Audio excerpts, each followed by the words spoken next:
May 4th. Tickets at jacksymphony.org. Join us every Sunday for the Independent Jazz Brunch from 10 to noon on the Independent 89.9 HD4, jacksmusic.org, or the WJCT app.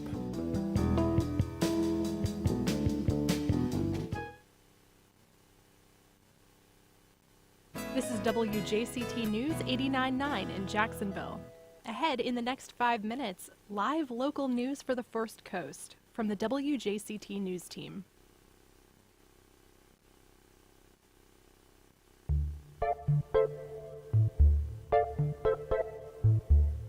Good morning, I'm Ann Schindler, and on today's First Coast Connect, the old is new again as Jacksonville's downtown reverts to two-way streets.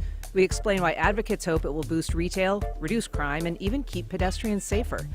Then, in a major shakeup for the business sector, the feds ban non-compete agreements for departing workers. We talked to a local labor lawyer about what it means for both employers and job seekers. Plus, food, wine, and the ancient city. We preview the offerings at the St. Augustine Food and Wine Festival. You can join our conversation by giving us a call at 904-549-2937. You can also email firstcoastconnect@wjct.org or reach out via Facebook, Instagram, or X. And starting today, you can watch the program every day in real time on the First Coast Connect YouTube channel. We'll be back in 5 minutes after the day's news. Live from NPR News in Washington, I'm Windsor Johnston. Protests against the war in Gaza continued on college campuses across the nation this weekend. NPR's Brian Mann reports students are turning up the pressure on schools to divest from businesses operating in Israel. There were arrests over the weekend on campuses in Phoenix and St. Louis, scuffles between pro-Israel and pro-Palestinian demonstrators at UCLA. Police at Virginia Tech moved in Sunday night to force student demonstrators off campus. Free, free, free Palestine! Student demonstrators face accusations of anti-Semitism and calling for divestment and an end to U.S. aid to Israel's military. Pro-Palestinian activists, including some Jewish students, say that's a distraction from the war in Gaza, which began after Hamas's attack on Israel October 7th.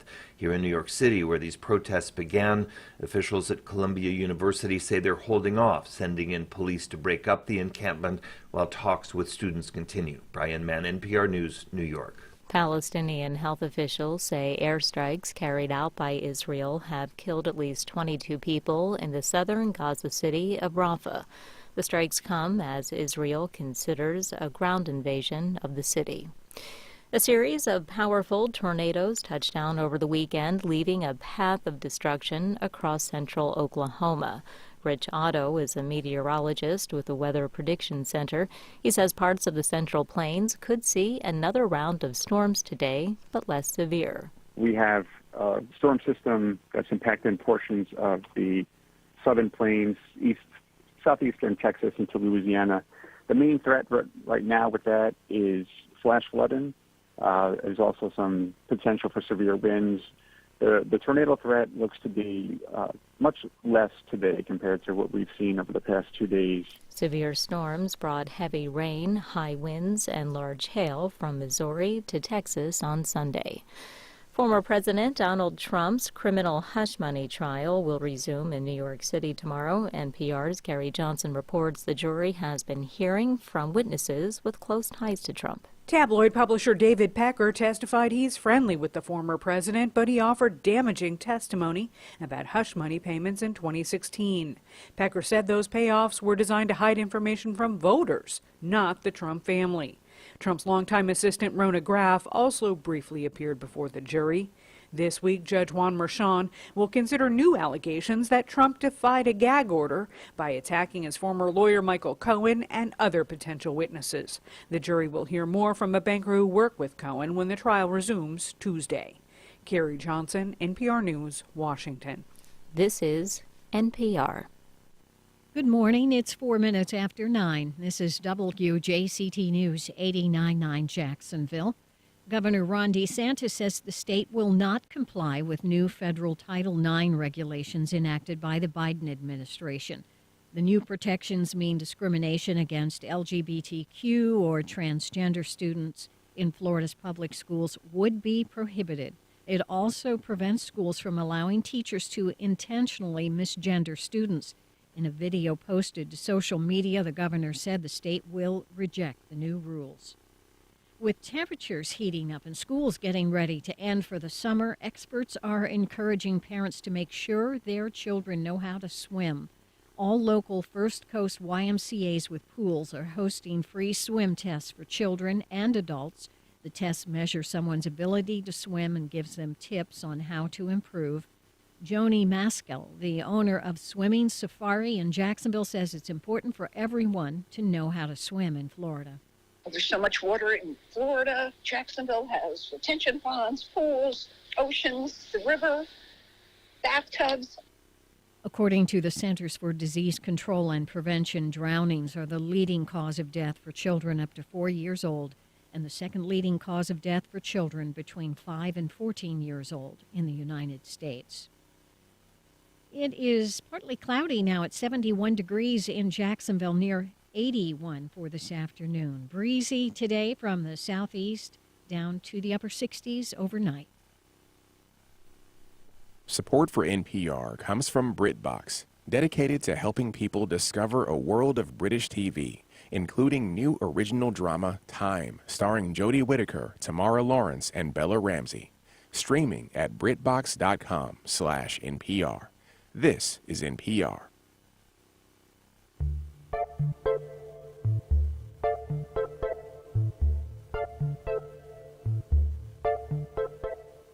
Support for First Coast Connect is provided in part by Baptist Health. Good morning. I'm Ann Schindler, and this is First Coast Connect. Today, an about-face in the design of downtown as Jacksonville begins changing one-way streets to two. We discuss the reasons behind the change and its expected impacts. Later in the program, how a new federal ban on non-compete clauses will impact employees and their bosses. A labor lawyer joins us to answer your questions. But first, a project restoring two-way traffic on two downtown thoroughfares is underway.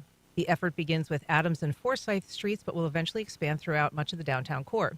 To discuss it, we're joined by Jacksonville Daily News staff writer Rick Anderson, who has been covering this issue. Good morning, Rick. Good morning. And Lori Boyer, CEO of the Downtown Investment Authority. Welcome, Lori. Thank you. Thanks for having me. It's a pleasure. Rick, let's start with a basic overview of what is happening right now and what is being proposed. Well, so I know that Lori can give much more in-depth information on this, but the basics are that for Adams and Forsyth streets, which are now one-way, those will become two-way streets again. They will be restored to two-way traffic between Jefferson and Liberty streets. And that process has begun in the sense that there's crews out there? What's happening? They are doing some preliminary work. They're installing some infrastructure for signals and also doing some pavement work, as I understand it. And so, Lori, this is a multi-million-dollar, multi-year project. For those who don't know what the relationship of the Downtown Investment Authority is with the city, though, give us a little reminder of what DIA does. Big picture, DIA is responsible for redevelopment activities within downtown and creating the master plan. So that would be everything from infrastructure, retention ponds, two-way street conversions, parks, to planning of them, not executing and building them.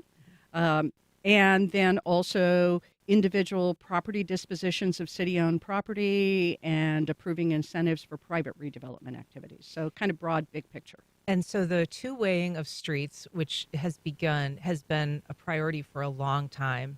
I mean, I was looking back at some stories with, names and agencies that don't even exist anymore. Ron Barton and Terry Lawrence and the JEDC. So this long predates your tenure.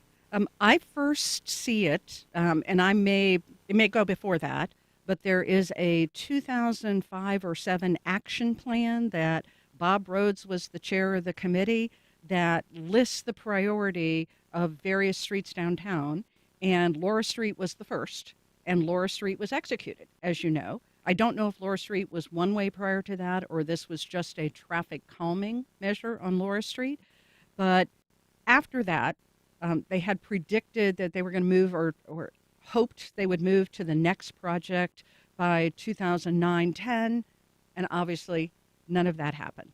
So from DIA's perspective, we continued with that priority. I can tell you that Andre Wallace, when he was CEO of Downtown Investment Authority, had approached City Council in, I think, 2016, trying to get these added to the city's capital improvement program. City did not do that. They did not get included. So DIA, about 2018-19, decided that, okay, the North Bank Tax Increment District, we could start saving revenue on a year-by-year basis till we accumulated enough funds to be able to do the project. And hence the reason the design started probably in 21, and we are finally under construction, long-awaited construction.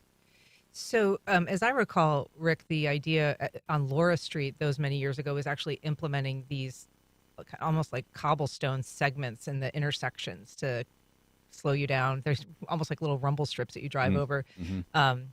But what is the idea behind this? Is slowing things down the goal?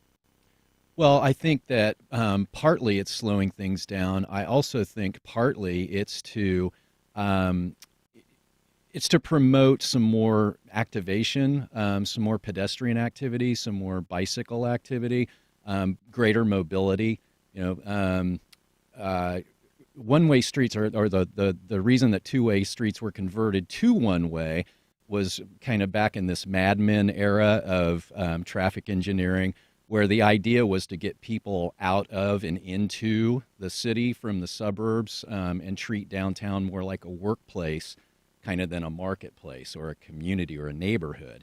And the goal, the bigger, broader goal, I think, of two-way conversion is to bring that back, turn downtowns back more into a walkable, bicyclable, if you want to take a ride share, you can do that. But yeah, get some more activation and get some more pedestrians and bicyclists out and make it safer for them. Lori, what does the research show about two-way streets and what benefits they have for cities? There are really three policy reasons to do it. The first one is economic development. The one-way conversions both made traffic faster and also made retail die on the street. So from the standpoint of cars going quickly with synchronized signals and getting out of downtown as fast as possible, you no longer look side to side to see what shop was there. So the visibility of street front retail greatly declined, and also, so that was part of it. And what you see from a data standpoint is, I think there's a study from Louisville and there's a couple others where they see significant increases in property value once the conversion is made and in occupancy of the street front retail. Second reason is safety. The slower speeds within and the changing from 12-foot wide lanes and 30 or 40 mile an hour expected speed limits when you can have synchronized signals down to 15 or 20 mile an hour streets within a core neighborhood is something that greatly enhances both pedestrian and bicycle safety and vehicular safety. It also limits the number of crashes. And then the third reason is one that kind of is looking at how you navigate and how you get around downtown. So finding your way to a parking space, finding your way to a parking garage. Now that we can have apps that show where things are available, how do you actually get there? Do you have to go 2 blocks and then turn right and go 2 blocks in order to get to that parking space? So that's another reason that advocates have been converting them. And you're seeing it in Orlando right now. Tampa's doing it. Palafox Street in Pensacola was one of the first about 10 years ago, which is a real success story. So there are some identified benefits, and yet at the same time, the idea that holistically you're going to say we're going to slow traffic in the core city sounds a little bit nuts. Well, but think about it, it's a very limited segment. And what we are doing is we're retaining the one-way pairs that take you to the bridges. So in traffic lingo, you refer to fast streets as arterials. And what you've got is Main and Ocean that take you from the Main Street Bridge to and from the Main Street Bridge to State and Union Streets. And then you've got Jefferson and Broad that take you from the Acosta Bridge to the interstate. And then we also still have one-way pairs that take you to I-10-95 as it's curving around downtown. So we still have ways to move traffic quickly. All we're saying is I think there's no place that's more than 4 blocks in the two-way section before you get to one of those one-way pairs. So it's really just in a very local segment that you'll have slower traffic. And yet, I know from covering the courthouse that there is a period every day outside on Adams Street where traffic is just kind of like a parking lot, Rick. Are people receptive to the idea of it possibly getting even slower? Good question. I haven't spoken to anyone about that issue particularly. I know that in other cities, there are critics of two-way conversions or two-way restorations, just like there are critics of everything. But, some of the concerns that I have heard about it are that, if it's a one-way street, then if you're a pedestrian, you really only have to look one way for traffic. On the other hand, as Lori said, there are studies out there that indicate that it is a safer configuration. The other concern that I've had is that it makes it a little more difficult for emergency vehicles to get up and down streets if there's more traffic congestion. And that is a fact, right, Lori? It could be more difficult for emergency vehicles to maneuver. The traffic lane width is still being designed with adequate width to cover those, and there's still on-street parking, which provides you some additional relief in places that vehicles can pull off and get out of the way. And it's not every block. Again, there are streets that are being converted, and then there are streets that are not. So, for example, Bay Street still has 5 lanes on Bay Street. It is not restricted in any way. So the fact that if you go up a block and you have Forsyth or Adams that are narrower, people can find those wider streets if they want to move more quickly. Well, if you're just joining us, we're talking about plans to restore two-way traffic to downtown streets, and you can join our conversation on social media. You can email us at firstcoastconnect@wjct.org, or you can call us at 904-549-2937. We have a message on X from Brian saying, what's next? Free parking. Any plans for free parking? No. There's free parking nights and weekends right now, and there's no plan to change that because we are encouraging people to come downtown for events and participate in those activities. However, free parking is contrary to kind of the efficient use of parking garages. What we really want to see is employees park in parking garages and leave the on-street spaces available for those visiting retail establishments or those who have to make a quick stop somewhere. And what happens is the lower the price is on the on-street spaces. We have a good example on River Place Boulevard where people will choose not to park in a garage and take up the on-street space and go to work all day. And that's not the goal. That's not what the on-street is for. So I want to ask about bike lanes because the map that I've seen of the road conversions, and as you said, there's other streets that are eventually going to be converted. Duval Bay, Ashley, Monroe, Church, Julia, among those streets that are designed for two-way. But on the map I saw, I only saw designated bike lanes highlighted in green on Hogan. Are there plans for, bike improvements, bike lanes designated? Absolutely. So originally the comp plan and our plan, the old one from 2014, had a dedicated bike lane on. So they run north-south and east-west in about every 4 blocks. And originally there was one on Bay Street. However, the U2C required a dedicated lane. That's the JTA's autonomous vehicle. Yeah. And when DIA agreed to allow that one lane to be taken out, the bike lane off of Bay had to be eliminated. That we might be able to do it in the future, but at this point we cannot. So we have the Riverwalk, and then we have Monroe Street, and then we have Beaver Street running east-west. And from a north-south perspective, you've got McCoy's Creek, the Emerald Trail La Villa link that's going to open on May 6th. And then you have Hogan Street, and then Liberty Street, which is a DIA-funded project, and then Hogan's Creek, where you have a trail coming down A. Philip Randolph. So all of those kind of segments connect. I've got a couple calls I want to get to here. Eugene, good morning. Welcome to First Coast Connect. Hey, good morning. I appreciate the the concept that's being proposed, and I hope it's well and going through. But one of my concerns is to the panel, and good morning to all. How is the training going to go? Because being a non-native of Jacksonville, when I first came, I had to get used to the one-wayism. So now it's going to a two-way. How are we going to get people to rethink not to use the street as a one-way versus a two-way? A good question, Eugene. How are people going to retrain?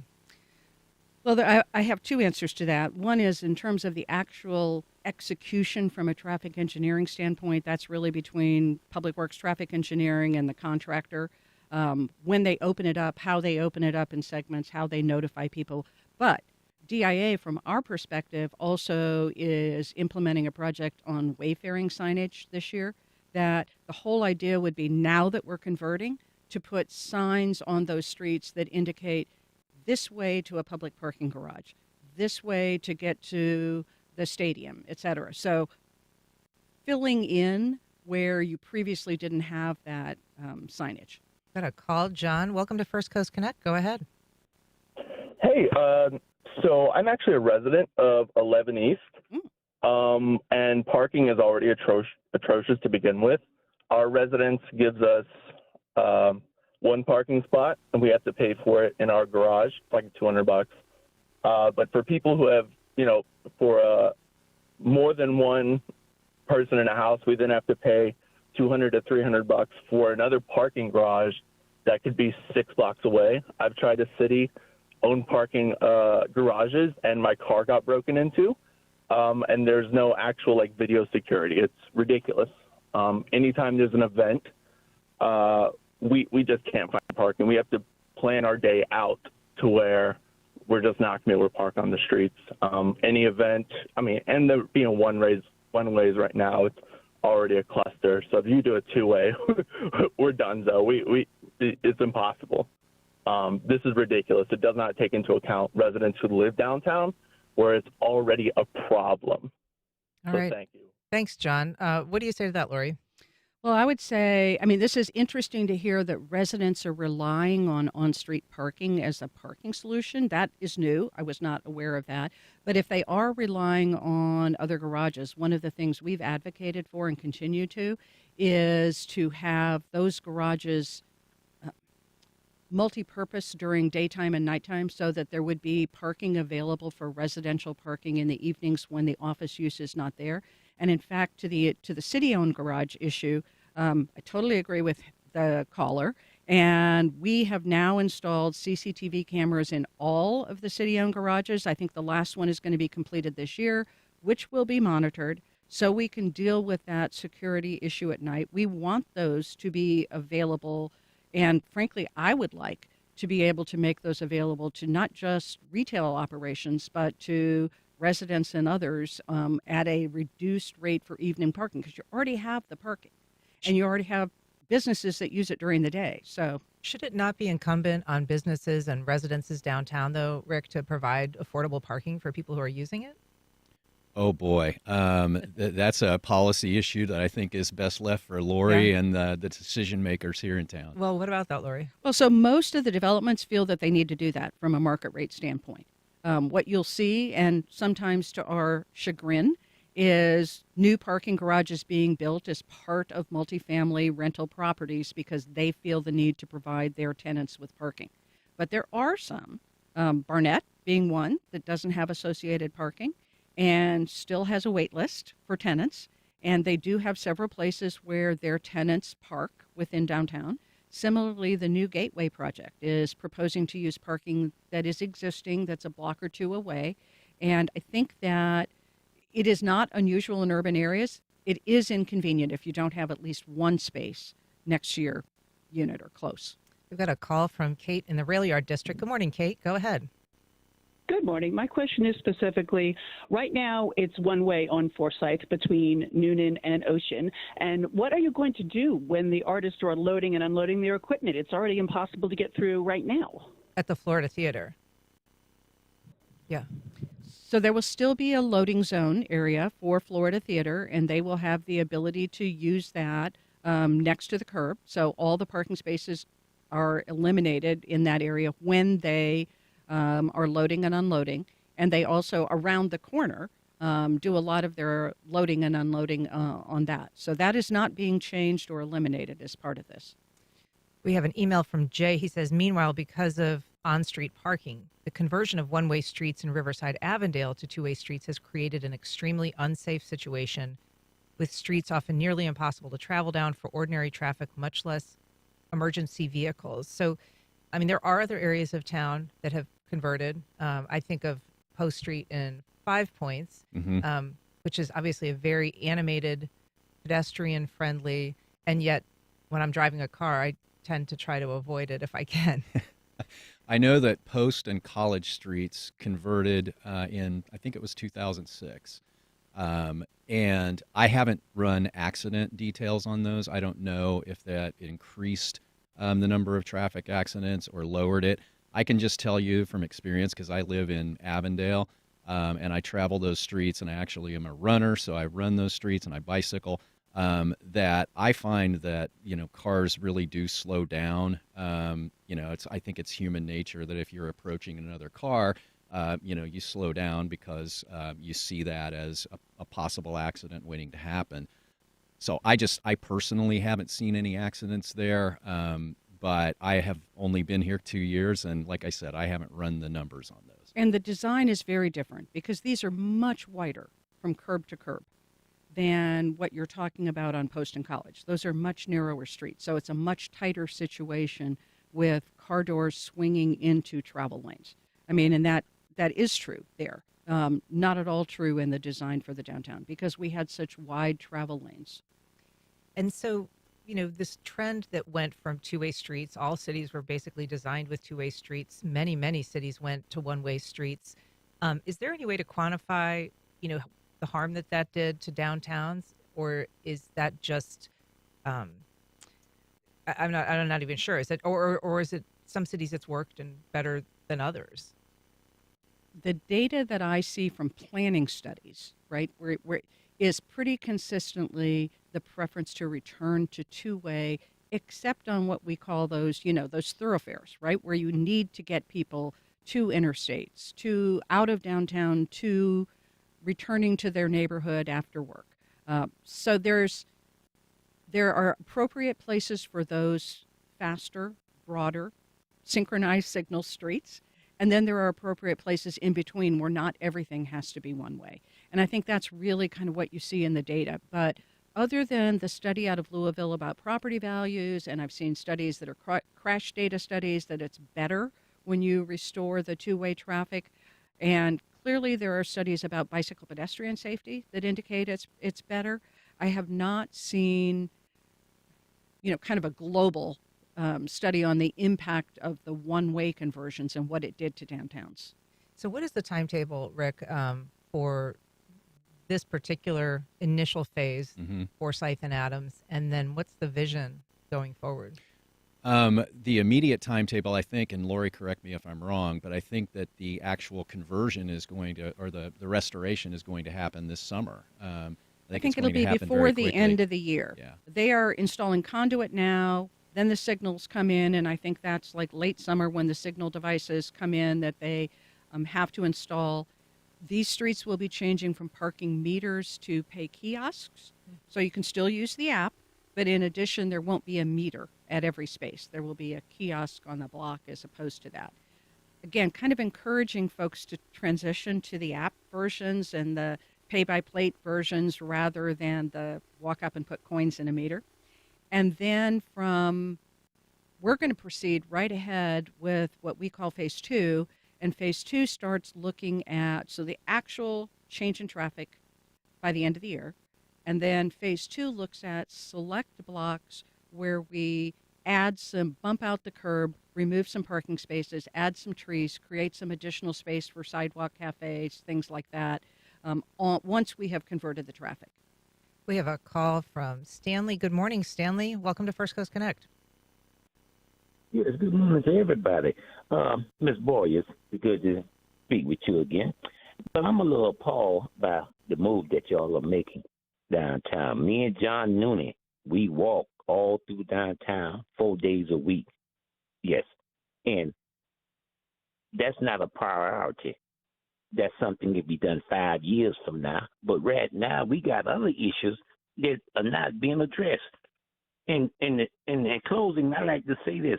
We continue to see spend money, but we don't see no improvement, especially downtown. Thank you. Thanks, Stanley. This is designed to be a more walkable plan for the city, and presumably boost the fortunes of people who are doing business on the street there. But it's not obviously a universally beloved idea. True. And I think that is consistent with pretty much almost anything you change or develop. And some of it is not seeing it. As we started out the conversation, this is not a new plan. This has been on the books for decades. And as a result, once you see it and once you see retail spaces reopening, by the way, we had 3 new restaurants that came in at our last board meeting last month, and we have a couple more this month. So we're seeing it. But when we see it on our side, at the application side or the start of a project, it's 2 or 3 or 4 years before the public sees it. Right. All right. Well, we'll be continuing to watch this as the roads change back to 2 ways. It'll be an interesting project to track. Thank you both for being here. Lori Boyer, from changing jobs to work for perceived competitors. But that may no longer be the case. Last week, the Federal Trade Commission banned so-called non-compete agreements in all but a few cases. And here to talk about the opportunities and implications is James Poindexter. He's a labor and employment lawyer here in Jacksonville. Been on the program before. Welcome back, James. Thanks for having me. I want to start, I want to get to the recent FTC ruling in a minute, but I want to start by asking, because this really blew my mind, that employees of Jimmy John's were once required to sign non-compete agreements, meaning that they could not work at a competing sandwich shop within 3 miles of a Jimmy John's for at least 2 years. That's right. So it's an example I use a lot to explain how non-competes, which were intended to restrict unfair competition, have really been overly applied by businesses to restrict even fair competition. I think for someone who's making a sandwich at Jimmy John's behind plated glass while we all stand there and watch, what's the trade secret? What exactly are they preventing their competitors at Subway from knowing? That couldn't be gleaned from any member of the public. And I think that's why New York and Illinois, the attorney general stepped in and sued and reached an agreement that the franchise could no longer do that. And so that has been litigated away. Although I saw at one time there was a study done that found that basically it meant if you worked at a Jimmy John's, there would be 6,000 square miles in 44 states in the District of Columbia where you could not work, an effective work blackout, and that someone who'd worked at a Jimmy John's couldn't work in a similar role in the entire city of Tuscaloosa, Alabama. And that's where a lot of this comes down, is it wasn't necessarily within 2 or 3 miles of your Jimmy John's. It was from any franchise location. Remember, this isn't a chain. It's not like the employees would go and travel from store to store and work like you see in some other industries. Again, what exactly is the Coca-Cola secret recipe at Jimmy John's that they're so desperate to prevent? So let's talk about what happened last week. The Federal Trade Commission issued this ruling. How long has it been in the works, and what are some of the implications? Sure. So over a year ago, the FTC announced that they were considering this. We actually saw a similar memorandum come out of the National Labor Relations Board over a year ago. And they invited public comment. They proposed the rule just like they are allowed to do and like they're required to do with their delegated authority from Congress. You can imagine the outpouring of comments that they received from businesses on one side, from industry experts on the other side, and ultimately released this final rule. So it doesn't go into effect for 120 days from when it was published. So it's been about a week now. So we're waiting to see if an injunction gets entered to stop it, which I'm anticipating at this point, and then we'll see it litigated, most likely all the way to the Supreme Court. So we talked about the Jimmy John's example. That's kind of an outlier, but who typically is covered by non-compete agreements? Sure. So I can speak to the law here in Florida, and the law in Florida, the way it's written is that all restraints on trade such as non-compete agreements, are illegal. That is the way the law is written. There is a narrow exception that's very narrow, that's supposed to apply to only those who have what is called a legitimate business interest. So access to trade secrets and extremely confidential information, very close relationships with customers, the types that would cause them to be able to pull customers away from someone.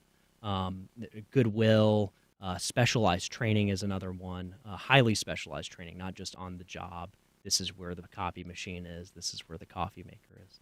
And so the law is really written in a way that's supposed to say, these are anti-competitive. These are potentially violations of the antitrust statute. It's bad for the economy. It's against the law unless you fit within this narrow exception. And of course, the way industry has done it is everybody fits within that narrow exception, not just those people who could leave with the Rolodex that could sink the company within 6 weeks of departing. I mean, and the idea behind this would be, if you're developing a product, for instance, with another person, and the day before it launches, they leave and start their own company and launch the identical product, or some kind of really, being able to peel away clients, for instance, if you're, have as you say, a Rolodex of people, and by leaving, essentially take away business from the place you left. That's right, and that's the academic argument behind it. Now, where the rubber hits the road, California has effectively outlawed all non-competes and has been that way for a long time. I don't think anybody would say that they're having trouble coming up with trade secrets and that sort of thing over there, because there's other laws on the books. For instance, there's the Defend Trade Secrets Act, which prevents you from stealing trade secrets. That's already established as a valid law that restrains trade that's outside of non-competes. That's a federal law? There's a federal law on that. There's one in Florida. What does it provide for? So basically it says, look, if you have something that's truly a trade secret, you can't engage in nefarious activity in order to steal that trade secret away from a company, whether it's corporate espionage, and those are the types of things. But you can imagine an employee who copies the schematics for the new technology and goes down the street to the competitor is going to find themselves on the business end of a lawsuit. And so those laws are already on the books. There's duty of loyalties that have been known in Florida law long before the non-compete statute existed, where an employee owes a duty to their employer not to do anything that harms them while they're employed there. Confidentiality provisions. There's other tools in an employer's tool chest other than just restricting competition. If you're just joining us, we're talking about the impacts of a new ban on non-compete clauses that was approved last week by the Federal Trade Commission. We're talking with labor lawyer James Poindexter, and if you have questions or comments, you can call us at 904-549-2937. You can also email First Coast Connect at WJCT.org, or you can reach out on social. James, I entered the broadcast side of this industry, about 15 years ago after working in print for a long time, and I was really surprised to see that there are non-competes very widely accepted in that industry.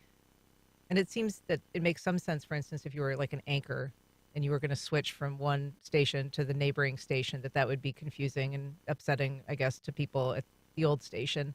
But why so broadly in an industry like that?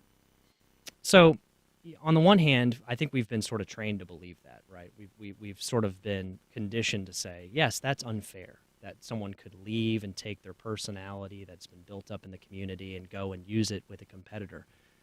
But isn't that good for the economy? The idea that if I'm fed up with what's going on at this employer, whether it be low wages, bad working conditions, or in some cases, illegal conduct, that I can now say, okay, I'm going to leave this bad business and go work for a good business and make more money and work for an ethical company. And that's how the market is supposed to work itself out. The way these agreements are written instead say, no, you're stuck working for this illegal company or this unethical company, or you have to go find a whole new career at whatever stage of life you're in. And quite frankly, it puts the burden back on the employers to want to attract good people, to want to keep a good culture climate. And I think to a certain degree, that's the pushback that we're getting from the business community, is saying, we like being able to restrict the ability of employees to leave just because they're unhappy or they want to negotiate better terms. And I think that's where the National Labor Relations Board stepped in. And so the pushback that this has received, I mean, I think even before it was approved, and it was a close vote, we should say, 3-3. 3-2, I think. 3-2. I'm sorry. Something like that. Yeah, it was because the presidents get to appoint members of the commission, and so President Biden was able to appoint some new folks, and then the vote was pretty much on party lines. But even before that happened, the U.S. Chamber of Commerce had said that they were going to sue, and I believe they did within 24 hours or something. They did. Essentially, the next day they filed a suit in Texas, and they have not announced that they're seeking an injunction yet, but they've got plenty of time to file a motion for an injunction, which would effectively stop the law from going to effect. And what is the nature of their claim? Great question. So there's sort of two principles here. This was not something that was passed by Congress, and the Constitution makes it fairly clear that, when you're regulating, interstate commerce, that's something that Congress is entitled to do. Now, there is a delegation of congressional lawmaking authority and rulemaking authority to administrative agencies. The FTC is one of those agencies, and the FTC was really established to deal with antitrust laws and to write regulations to prevent monopolies from coming back into our economy and wreaking havoc like they did early on. And so the challenge from the Chamber of Commerce is saying they exceeded that delegated authority, that they went beyond what Congress has enabled them to do by touching on this question. We have a call from Daniel in San Marco with a question. Good morning, Daniel. Go ahead. You there, Daniel? Can you hear me? Yep, go ahead. Okay. So my question was, if this new FTC rule holds up, is there any thinking that it could be retroactively applied to workers who are already under contract with non-compete clauses in their contract? Good question, Daniel. Great question. So the law or the rule specifically addresses that. Anybody who has a non-compete in effect right now, an employer is actually required to send them a letter or notify them that their non-compete will not be enforced. The only non-competes, the only exception to that is for management employees who make more than about $150,000 a year, and those are only going to be effective if they were entered into before the date goes into effect. So the FTC estimates that 18% of the U.S. workforce is covered by non-compete agreements. They say that's 30 million people, or about 1 in 5. And I was shocked to see that it's that many. And I think that speaks to why this came out. I mean, and again, you can imagine some situations where these types of agreements might be necessary. And I think if employers were a little bit more judicious in the way that they had used them, we wouldn't be here. But instead, we are having people who are entry-level hourly employees who are having to sign these types of agreements, or in industries where there really is no legitimate interest, but it's just a way of preventing good old-fashioned competition that's good for the economy, that they're seeing the administrative blowback here. And what is the argument? Is it purely economics that the FTC is saying? I mean, I've seen an estimate that they believe that it's would increase worker earnings over the next decade by almost $500 billion. Right. And I think that they're saying what they're suggesting there, and a lot of it's hypothetical, and we'll have to see, but a lot of people are feeling trapped. I consult with people all the time who work for an employer, have thought about taking a job that may pay them more or give them better benefits, but they've got this non-compete, and they want to know what their options are. Florida is one of the worst states for employees when it comes to non-competes. Our statute is really one of the harshest in the country. A New York appellate court actually in an opinion wrote that it was truly obnoxious the way that it was written. It offended public policy in New York, and they're not the only state who has declined to enforce Florida law when it comes up in a contract. I'm not clear, though. I thought you said that Florida law explicitly prohibited these. Florida law explicitly prohibits it, but it has that narrow exception. And what's written into that exception that allows employers to enforce non-competes, they've deemed to be obnoxious. One of the things is the statute specifically states that a judge looking to enforce a non-compete cannot consider the impact that enforcement will have on the individual, so their ability to live and make a living, essentially. The judge has to completely ignore the impact that it has on the person. That's fascinating. So when someone comes to you and they have, they're under a non-compete, what advice do you give them? So there's a few different tools. One is let's evaluate it and see if it'll actually be enforced. Does it fit within that narrow exception? What are the defenses? And then once you go through the defenses, do we say, okay, take the risk, go and then try your hand if they sue you and you raise your defenses, and that's what litigation is for. The other side is to go to a judge proactively and try to get a declaratory judgment, declaring that it's unenforceable based on whatever the defenses are or if it exceeds what the statute permits.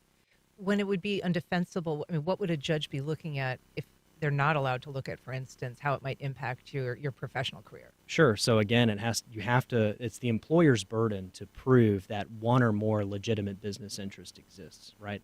So for instance, if I have the Jimmy John's employee, well, what's the legitimate business interest? Did they receive some kind of specialized training?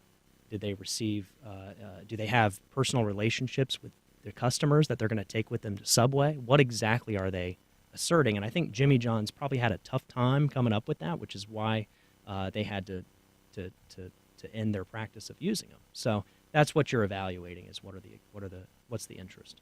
And how often do employers sue if somebody just disregards? Because I know that that does happen. People say, "Well, I'm not going to observe it. I'm going to go do what I want to do." Right. It's a big part of our practice. We are constantly in litigation with clients over these types of issues, because employers do come after them. Employers do, and oftentimes it's a David and Goliath situation. So it may not even necessarily be that they have a very bulletproof argument, but they know that they can afford the litigation. And if they can get a temporary injunction forcing the new employer to fire the employee, how is that employee going to continue to litigate it? And I would guess if the litigation stretches out long enough, it basically obviates the waiting period. I mean, very often that's like a 6 month, is it? 2 years in Florida, 2 years is presumptively reasonable. So, but to your point, even then, yes, we have had these cases go on appeal long past the 2-year mark. And at that point, it's who's going to win, because the winning party gets their attorney's fees. So the lawsuit that was filed, considered in sort of a friendly appellate circuit, right, in Texas. That's right. And you would expect that they're going to seek an injunction. What happens then? So if a federal judge puts in place an injunction, then the case would be heard on its merits at the trial level. Again, there's a couple of theories here that are going to be at play. There's the major questions doctrine, which is something that the Supreme Court has recently put into place, that says when an administrative agency is making a rule that impacts a major economic issue or a major political issue, that it naturally exceeds its authority. That has to be left to Congress. And so that's what the Chamber of Commerce is going to be arguing. On the other side, the administration is going to be arguing, no, this is under what's called Chevron deference, which is a Chevron case that went to the Supreme Court that said when an agency has a delegated authority, their interpretation of that authority, so long as it's reasonable, the court's going to give deference to it. So we're going to see those two issues, I think, really come together and clash. Even Chevron's being challenged at the Supreme Court, though. Chevron is being challenged, and it looks like that may be beaten back a little bit. Well, it's a fascinating issue, and I appreciate you being here to answer our questions. James Poindexter, thank you so much. Happy to be here. Thank you. And stick around. We'll be back with what's in store for foodies in St. Augustine. Amelia Island celebrates Fish to Fork on May 9th through 12th at Omni Amelia Island Resort, featuring fishing and culinary dock-to-dish specialties and a fun, interactive atmosphere. More info at ameliaisland.com/fish-to-fork. Covering Florida, providing confidential assistance for all Floridians looking to explore healthcare coverage options within the federal health insurance marketplace. Help is available at 877-813-9115 or online at coveringflorida.org. Hi, I'm Daniel Estrin, NPR correspondent in the Middle East. I have spent the past few months covering a devastating war, working with colleagues in Gaza and Israel. NPR has dozens of journalists covering Israeli and Palestinian stories of anguish and survival. When you support this station, you invest in NPR's international coverage. Please give today and help us bear witness. Visit WJCT.org/Public Media Days. After months of war, the population in Gaza is desperate for humanitarian aid and food. Activists in Turkey say they're organizing an aid flotilla to get assistance to Palestinians in the Gaza Strip. it's what we have to do. And for those of us that are willing to do it, we accept the challenges, accept the dangers. I'm Carol Hills. That story and more next time on The World. This afternoon at 3 here on WJCT News 89.9. The Supreme Court takes on presidential immunity. The highest court in the land heard arguments on whether former President Donald Trump is immune from charges related to conspiring to overturn the 2020 election. It's a landmark case and a first for the Supreme Court, but the timing is just as significant. We untangle the Supreme Court's presidential immunity case next time on 1A. Today, starting at 10 on WJCT News 89.9. So food, wine, and the ancient city. It's a pretty good triad, I would say. And here to talk about the 4th annual St. Augustine Food and Wine Festival is Cindy Campbell-Taylor, Vice President of the Board at Volano Beach, Main Street. Hi, Cindy. Hi, Ann. How are you today? I'm great. And Chef Sebastian Sikora from La Cocina International Restaurant in St. Augustine. Yes, ma'am. Good morning. How are you? Good morning, Sebastian. So nice to have you. Thank you. So we were just talking, you're originally from Chicago. Yes. You're a first-generation Polish-American. Exactly. How does that background inform your cooking style? Oh, man. Like we were talking before, I didn't want to embrace it at all. For the longest time, it was like my punishment. And then I wanted to cook every style other than Polish when I first started. And now it's just like I just want to be closer to my family, my roots. So it's just kind of like always my go back home type cooking. So that's why I'm always like leaning towards it. And your parents, your family was, they were a restaurant family. Yeah, well, not originally. When we moved here from Chicago. When they opened the restaurant, like what was it that they wanted to offer? Oh, Polish food, kielbasa, pierogi, gołąbki, all the traditional, very comforting foods that we have. Yeah, and you actually brought a dish with you. I did. It is gorgeous. Thank you. Tell us what this is. So this is my play on pimento cheese. So my culinary journey is always going to be on my roots, and me coming down here to the South, I love pimento cheese. So really it's potato and cheddar pierogi with pimento coleslaw, and then just a bunch of garnishes to make it look really pretty. And your mom helps you make your pierogies? I'm going to say it wrong, not nicely. Like Pierogi. Pierogi. Yeah, pierogi. She does. It's my favorite time to bond with her. Are they labor intensive? Absolutely. But for us, it's like we just start talking, and before we know it, we've got a couple hundred under our belt. So always different on the inside, or? Usually we try to stay pretty traditional, especially if my mom's involved. The moment I try to slide in an untraditional one like potato and cheddar, she's like, oh no, how'd you get this one? So Cindy, you're a bit of a foodie yourself. I am. So Yes. so this is a 5-day festival, I think?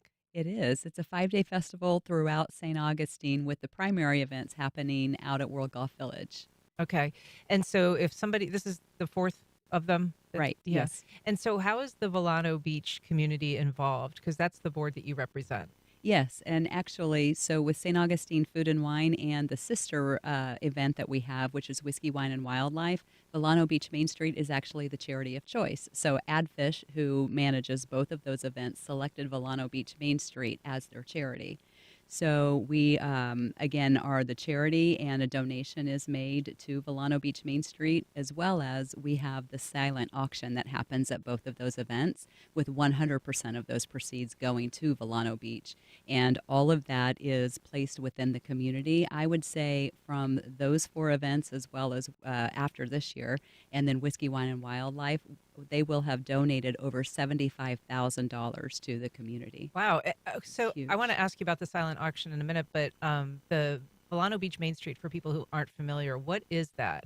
Yeah, so there is an actual national Main Street program, and there's a Florida Main Street program. There's over 52 small communities, not all small actually, throughout the state of Florida that are official Main Streets. And basically what that means is we do dedication to the community as it relates to history and businesses, really to help promote businesses that come into our main streets.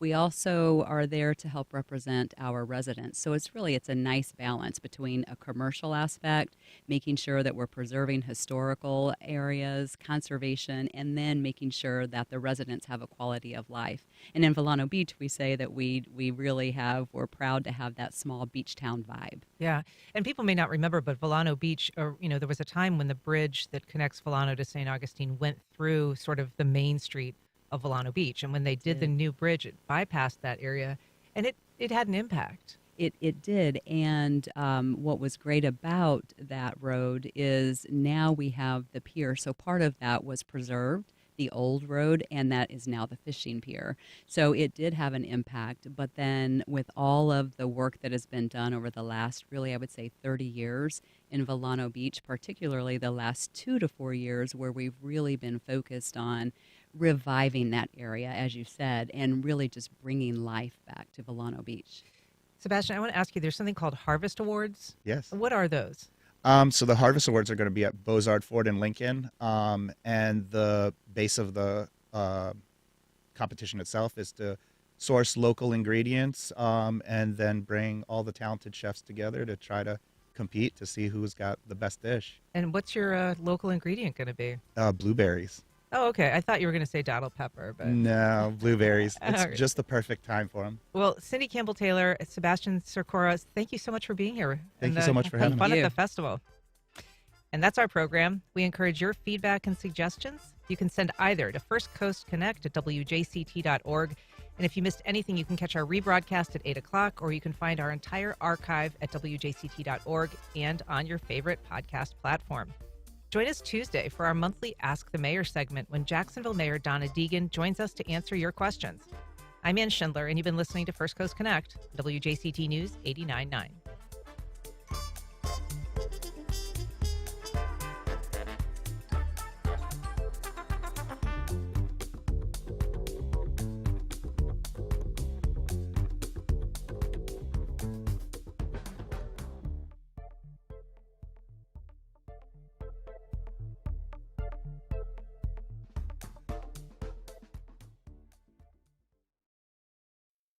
Support for First Coast Connect is provided by Baptist Health and the North Florida TPO. Amelia Island celebrates Wild Amelia Nature Fest.